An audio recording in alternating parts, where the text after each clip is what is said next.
సన్నగా కట్ చేసి దీన్ని ఇప్పుడు మొత్తం ఉడకబెట్టుకోవాలి. మనం ఎట్లా ఉడకబెడతానో చూడండి. దీన్ని శుభ్రంగా కడుక్కోవాలి, ఎందుకంటే చెరువులది కదా, ఇక నీళ్ళు ఇంత గలీజ్గా వస్తుంది అన్నట్టు. చూడండి,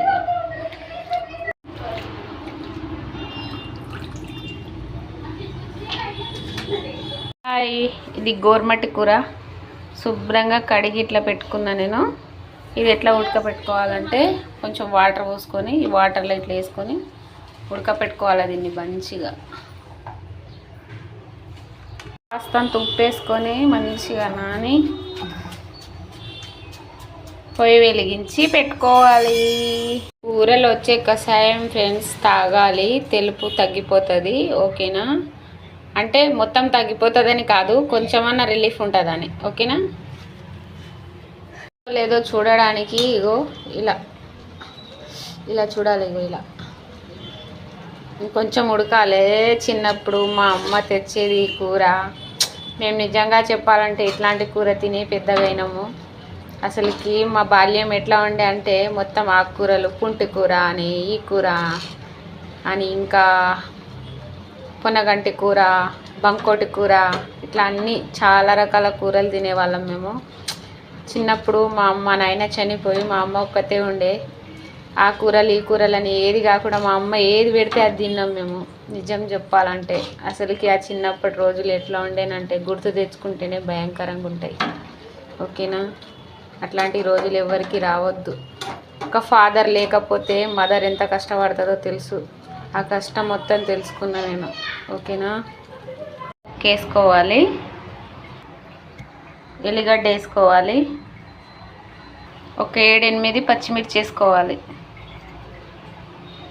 ఇవన్నీ అక్క ముక్క దంచుకొని ఇంట్లో కొంచెం ఉప్పు వేసుకోవాలి.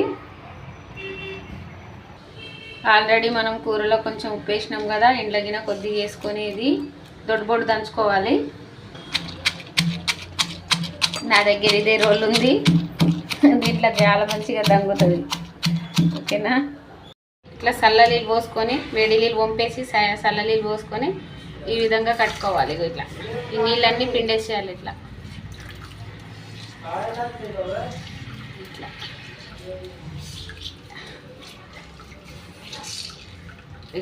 ఈ విధంగా ముద్ద చేసుకోవాలి. ఓకేనా? దీన్ని మొత్తం ఇట్లా పొడి పొడి పొడి పొడి పొడి చేసుకోవాలి. ఇలా ఇట్లా మొత్తం పొడి పొడి పొడి పొడి, ముద్దలు ముద్దలు లేకుండా పొడి పొడి చేసుకొని ఇంచి అందులో కడాయి పెట్టి నూనె పోసుకోవాలి.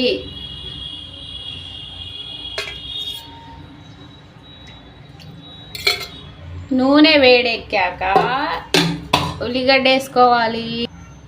నూనె వేడెక్కాక కొంచెం జీలకర్ర పొడి వేసుకోవాలి. ఇట్లా తర్వాత ఉల్లిగడ్డ వేసుకోవాలి.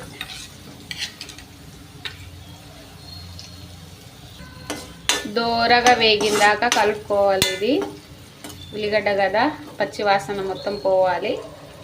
పచ్చి వాసన పోతే టేస్ట్ బాగుంటుంది. ఓకేనా?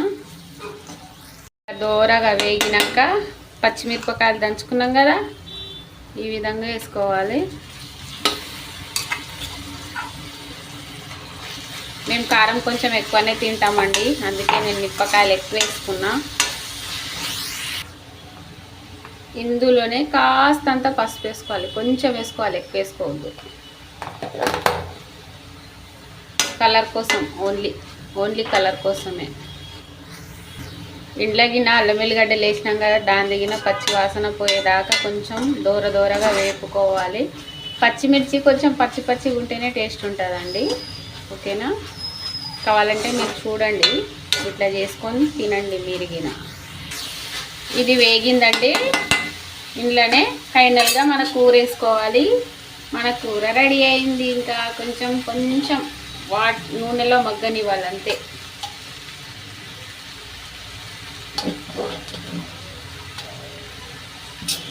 చాలా టేస్ట్ ఉంటుంది ఫ్రెండ్స్.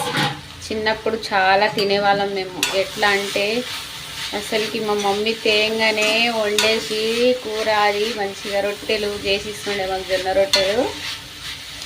రొట్టె కూర ఎంత వేసుకొని తింటుంటాం ఫ్రెండ్స్ మేము. మా అమ్మ చాలా తెస్తుండే. మేము నలుగురం అక్క చెల్లెలం, ముగ్గురం, అన్న, తమ్ముడు, నేను.